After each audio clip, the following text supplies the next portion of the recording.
Bienvenue dans le système. Je suis architecte. Là où les gens voient un problème, je vois un système. Les informations correctes sont sur la table. Les chiffres ont été vérifiés. Tout le monde constate la même réalité. Et pourtant, rien n'avance. Une offre est préparée, mais n'est pas envoyée. Un problème est identifié, mais aucune solution n'est mise en œuvre. Un client attend une réponse, mais on ne sait pas qui prononcera la dernière phrase. Une équipe se réunit, discute des options et quitte la salle avec une nouvelle date de réunion. Les gens appellent cela de la lenteur. Parfois, ils se trompent. Le problème n'est pas la rapidité. Le problème, c'est que l'on ne voit pas où la décision doit être prise. Dans le log 017, nous avons vu comment les demandes sans propriétaire s'accumulent.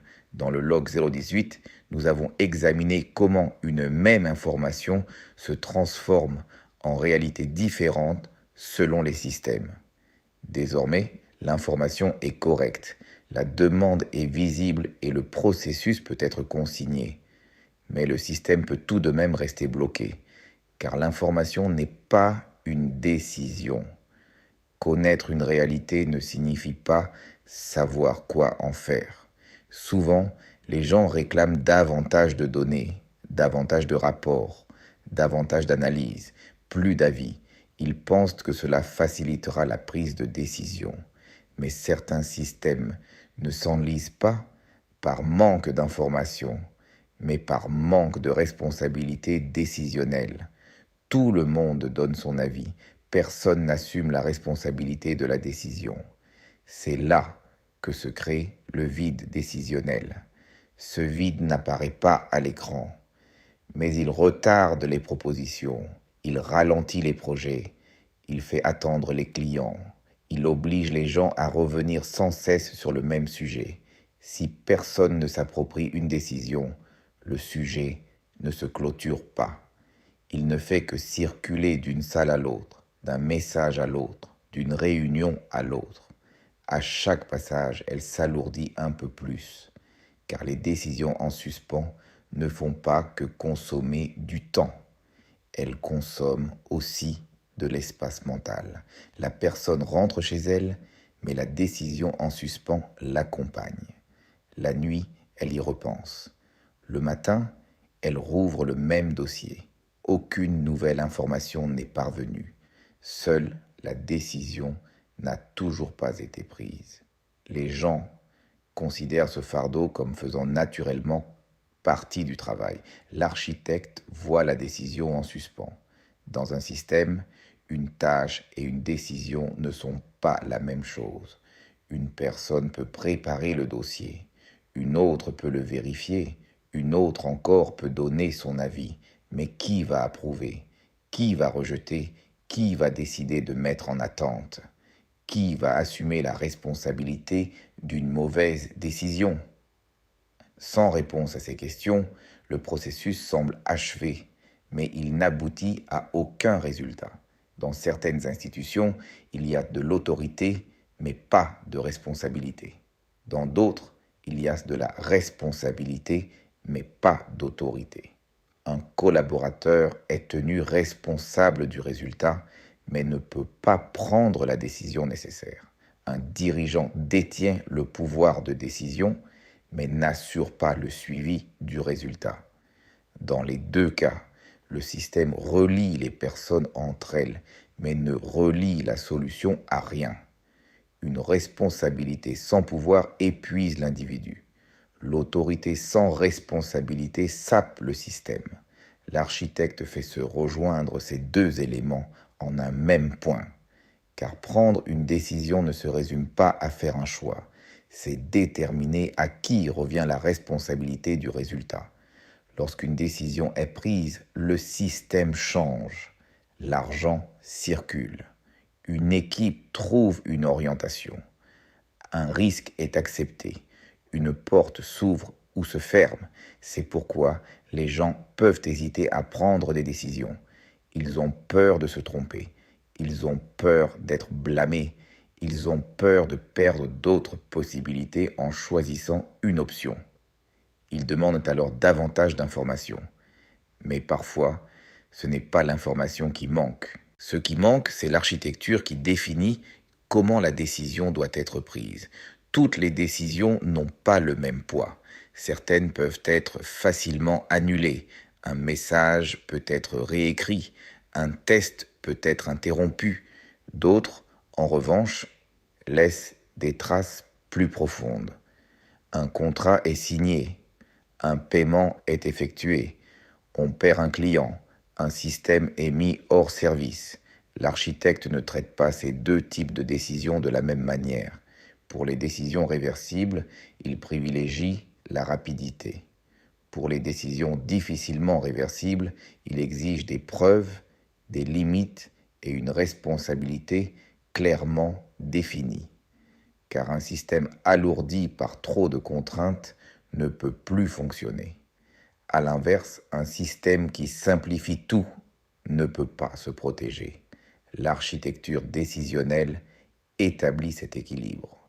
Qui peut prendre une décision? Quelles informations sont suffisantes? Combien de temps peut-on attendre? Quel risque est acceptable? La décision est-elle réversible? Qui en assurera le suivi?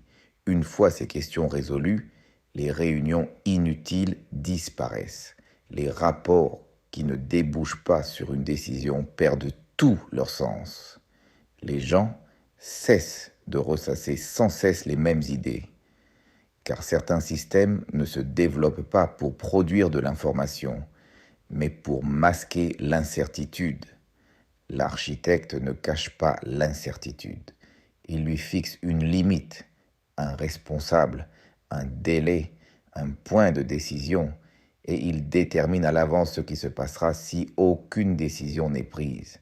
Car ne pas répondre est aussi une décision. Attendre aussi. Garder le silence aussi. Mais les décisions non formulées n'assument pas leurs conséquences. C'est ainsi que le vide décisionnel grandit. Tout le monde fait quelque chose. Personne ne définit la direction à suivre. Et alors que le système semble fonctionner, en réalité, il ne fait qu'attendre. Prendre une décision ne se résume pas à choisir entre deux options. C'est déterminer dans quelle direction un système va évoluer. C'est pourquoi certaines décisions semblent insignifiantes, mais laissent derrière elles de longues ombres. Accorder une autorisation d'accès peut ouvrir une porte. Le rejet d'une demande peut conduire un client à s'éloigner en silence. Souvent, on ne voit que le moment de la décision. L'architecte, lui, voit les chemins que cette décision va emprunter. C'est pourquoi un bon système décisionnel définit d'abord ses limites. Qui peut prendre une décision? Dans quelles conditions peut-il le faire? Sur quelles données doit-il s'appuyer? Quelle est la durée de validité de la décision? Dans quelles circonstances doit-elle être réexaminée? Une autorisation laissée sans limite ne génère pas de pouvoir. Elle engendre de l'incertitude. Les gens doivent savoir non seulement ce qu'ils peuvent faire, mais aussi où ils doivent s'arrêter. Un employé peut approuver une petite remise. Une remise plus importante peut nécessiter une deuxième validation. Les changements permanents peuvent nécessiter un enregistrement et un plan de retour en arrière. L'architecte classe les décisions non pas en fonction des personnes, mais en fonction de leurs impacts. Les décisions à faible impact avancent rapidement. Les décisions à fort impact exigent davantage de preuves. Les décisions réversibles créent un espace d'expérimentation. Les décisions difficilement réversibles passent par un filtre plus strict. Lorsque cette distinction n'est pas faite, les petites décisions sont inutilement mises en attente. Les grandes décisions, quant à elles, sont prises sans avoir été suffisamment mûries. Le système s'alourdit ou perd le contrôle. Les gens confondent souvent le mécanisme de validation avec la sécurité. Une personne prépare, une autre vérifie, une autre valide. Mais un nombre excessif d'étapes peut ne pas garantir la sécurité. Cela peut diluer la responsabilité. Chacun intervient à un niveau. Personne n'est véritablement responsable du résultat. L'architecte n'augmente pas le nombre de validations. Il améliore la qualité de la décision. La bonne personne, la bonne information, la bonne limite, le bon moment. Le délai d'attente d'une décision doit également être visible, car une décision qui reste en suspens indéfiniment n'est pas impartiale. Elle laisse passer l'occasion, fait grimper les coûts et aggrave le problème. Lorsqu'aucune décision n'est prise, le système choisit de maintenir le statu quo. Ce choix n'est souvent pas consigné, mais ses conséquences sont bien réelles. On attend une offre, le client s'en va voir ailleurs, l'autorisation pour une panne est retardée. Un petit problème se transforme en une interruption plus importante. C'est pourquoi l'architecte conçoit non seulement le moment de la décision, mais aussi la date limite de celle-ci. Que se passera-t-il si aucune décision n'est prise dans un délai donné? La demande sera-t-elle transmise à un autre responsable? Une solution par défaut temporaire sera-t-elle appliquée? Le système émettra-t-il une alerte? L'activité s'arrêtera-t-elle en toute sécurité? Si cette réponse n'est pas définie à l'avance, le silence prendra le dessus sur la gestion du système. Les informations nécessaires à la décision doivent elles aussi avoir une limite. La certitude à 100% n'existe souvent pas. On ne peut pas connaître toutes les possibilités. On ne peut pas éliminer tous les risques. Plus l'on demande de données, plus le moment de la décision peut s'éloigner. L'architecte ne recherche pas l'information parfaite. Il recherche une information suffisante. Mais le terme suffisante n'est pas une estimation. C'est un critère prédéfini. Quelles données sont indispensables? Quelles hypothèses sont acceptables? Quel niveau de risque ne doit pas être dépassé? À l'apparition de quel signal la décision doit-elle être réexaminée? Ces limites ne laissent pas le décideur seul. Elles lui fournissent un cadre qu'il peut s'approprier, car la responsabilité n'est pas seulement un fardeau, c'est la liberté d'agir dans les limites appropriées. Un système qui exige des responsabilités sans accorder de pouvoir punit l'individu. Un système qui accorde des pouvoirs sans fixer de limites s'expose à des risques. L'architecte concilie les deux. Lorsqu'une décision est prise, il faut consigner non seulement le résultat, mais aussi les motifs. Quelles informations ont été prises en compte? Quel risque a été accepté? Qui a pris la décision? Quand sera-t-elle réévaluée? Ce registre n'est pas tenu pour accuser qui que ce soit. Il sert à préserver la mémoire du système. Lorsque la même question se pose à nouveau plusieurs mois plus tard, les personnes racontent le passé en fonction de leurs propres sentiments. Le système, quant à lui, peut montrer ce que l'on savait ce jour-là et pourquoi cette voie a été choisie. Une organisation dépourvue d'historique décisionnel revit sans cesse les mêmes débats. Les mêmes options sont à nouveau discutées. L'architecte n'inscrit pas les décisions dans la pierre. Il les consigne de manière à laisser une trace, car les conditions, les informations et les risques peuvent évoluer. Mais ce changement ne doit pas être effectué comme si la décision précédente n'avait jamais été prise. La raison de l'ancienne décision est conservée. La raison de la nouvelle décision est ajoutée. Ainsi, le système ne se contente pas de changer de cap. Il sait également pourquoi il a changé de cap. La véritable maturité ne consiste pas à prendre toutes les bonnes décisions. Elle consiste à mettre en place une structure permettant de détecter rapidement une mauvaise décision et de la corriger en toute sécurité. C'est pourquoi l'architecte ne considère pas la décision comme un point final. Il la considère comme un engagement, avec des informations précises, avec une autorité précise, pour une durée déterminée, avec la responsabilité de suivre le résultat. Lorsque la décision est prise, l'incertitude ne disparaît pas. Mais elle n'est plus son propriétaire. Il n'est pas nécessaire d'organiser davantage de réunions ou d'obtenir davantage de signatures pour combler le vide décisionnel. L'architecte commence par rendre visible le lieu où la décision a vu le jour. Chaque point en suspens est lié à une seule question. Qui tranchera sur ce sujet ? Quelles informations doivent parvenir à cette personne ? Dans quel délai doit-elle répondre ? Si aucune réponse n'est donnée, quelle voie le système suivra-t-il ? Une fois ces questions définies, l'attente devient pour la première fois mesurable. Car l'attente non mesurée ressemble à de la patience. Or, il s'agit souvent simplement d'un retard sans responsable. Un système décisionnel doit distinguer 3 éléments les uns des autres. L'avis, la proposition, la décision. Tout le monde peut donner son avis.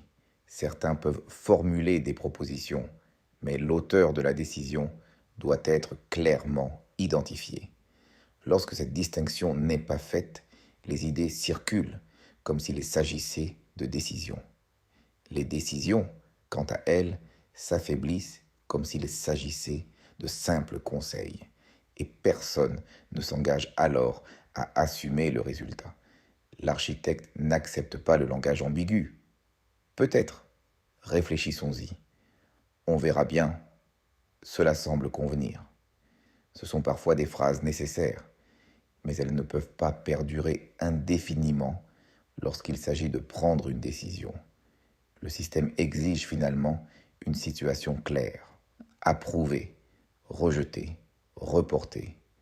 On attend des informations complémentaires, transmises à un responsable. Chaque situation doit avoir une étape suivante. Si une décision est reportée, une nouvelle date est fixée. Si des informations sont attendues, on précise qui les fournira. Si le dossier a été transmis à un autre responsable, la responsabilité lui revient également. Le statut change, mais la responsabilité ne disparaît pas. Car pour l'architecte, une décision n'est pas qu'un simple mot. C'est le point de départ d'une chaîne d'action. Quel système se déclenchera lorsque l'approbation sera donnée ? Qui sera informé ? Quel enregistrement sera modifié ? Quel risque sera suivi ? À partir de quel résultat la décision sera-t-elle considérée comme finalisée ? Une décision prise sans que ces éléments soient définis n'est qu'une simple intention. La bonne volonté ne fait pas avancer le système. C'est une architecture claire qui le fait avancer. Lorsqu'une offre est approuvée, elle doit être envoyée au client. Lorsqu'une solution est choisie pour résoudre un problème, la mise en œuvre doit commencer. Lorsqu'un budget est alloué, la voie du paiement doit être ouverte. Lorsqu'un accès est désactivé, l'ancienne autorisation doit réellement prendre fin. Il existe un fossé invisible entre la décision et le résultat. De nombreux systèmes se perdent précisément dans ce fossé. Les gens pensent que la décision a été prise, mais aucune action n'a encore été engagée. L'architecte surveille également ce vide. La décision s'est-elle transformée en mise en œuvre ? L'action est-elle terminée ? Le résultat est-il conforme aux attentes ? Un nouveau risque est-il apparu ? Faut-il, le cas échéant, réexaminer la décision ? Car si l'on ne revient pas sur la décision, le système ne fait que produire du passé. Il ne produit pas de résultats. Certaines décisions peuvent suivre leur cours automatiquement. Les décisions à faible risque aux limites ouvertes et réversibles ne doivent pas être laissées en suspens. Certaines nécessitent une validation humaine, d'autres un double regard, d'autres encore ne peuvent être prises que lorsqu'une preuve spécifique est apportée. L'architecte ne met pas la même serrure sur toutes les portes. Il conçoit un passage adapté à l'importance de chaque décision. Cette approche ne ralentit pas l'individu. Elle le libère des hésitations inutiles. Car lorsque l'individu sait ce qu'il peut choisir, il réfléchit plus vite. Quand il sait où s'arrêter, il agit avec plus d'assurance. Savoir qu'il existe un moyen de revenir en arrière en cas de mauvaise décision atténue l'effet de la peur. Le but de l'architecture de la décision n'est pas de créer des dirigeants parfaits. Il s'agit d'établir un système dans lequel des personnes imparfaites peuvent produire des résultats fiables. Vous n'êtes pas obligé de repenser tous vos processus décisionnels dès aujourd'hui. Commencez par choisir un seul sujet qui vous attend depuis des jours. Puis, notez les questions suivantes. Qui est responsable de la décision? Quelles informations sont réellement nécessaires pour prendre cette décision? Quelle est la date limite? Que se passera-t-il si aucune décision n'est prise? Quelle action sera lancée une fois la décision prise? Qui assurera le suivi du résultat? Une fois que vous aurez répondu à ces questions, le problème paraîtra plus petit, car l'incertitude semble souvent plus grande que le problème lui-même. L'architecte ne réduit pas les problèmes, il en rend les limites visibles. Lorsque l'on est responsable d'une décision, l'attente prend tout son sens. Lorsqu'il y a un délai, le silence se mesure. Lorsqu'il y a un résultat, l'action se transforme en progrès. Lorsqu'il y a un retour en arrière, la responsabilité cesse d'être une source de crainte. Dans le log 017, nous avons identifié les demandes sans propriétaire. Dans le log 018, nous avons déterminé la source de la vérité. Dans le log 019, nous avons défini dans quelles mains cette vérité se transformerait en décision. Désormais, le système ne se contente plus de savoir. Il est également capable de choisir une direction. Mais le travail de l'architecte ne s'arrête pas là.